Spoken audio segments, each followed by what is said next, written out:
Rewmi 24 TV. Bismillah dal leen ak jàmm ci xibaar mardi 17 octobre Cheikh Yérim Seck di journaliste boo xam ne rek ñu bari xam nañ ko ci Sénégal moom mii di Cheikh Yérim Seck di wax ne inna lillahi wa inna ilayhi rajiun ci yàlla la ñuy jóge woon ci yàlla la ñuy delluwaat naqar ak tiis rek tey jii rek moom la Cheikh Yérim Seck yeewal fii ñuy wax ak yéen yi moom mii di Cheikh Yérim Seck di journaliste boo xamante ne rek ñëpp ràññee nañ ko Sénégal kii di yaayam waajuram bu jigéen jamono yi rek moom moo fi bàyyeekoo mu doon lu doy waar yoo xamante ne rek ñu ngi koy jaare moom mii di Yérim Seck di ko ñaanal yàlla na ko yàlla yaram xaal ko ci àjjana ya gën a kawe yaayam jooju nga xamante ne rek moo fi bàyyeekoo fii ñuy wax ak yéen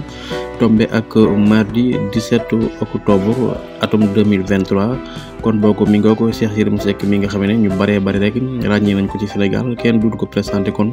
fii ñuy wax ak yéen daal way juróom bu jigéen rek moom moo ñàkk bakkanam tey jii nii ci mardi bi daal dina wàccu liggéey di ñaan rek yàlla yéram ko xaari ko aljana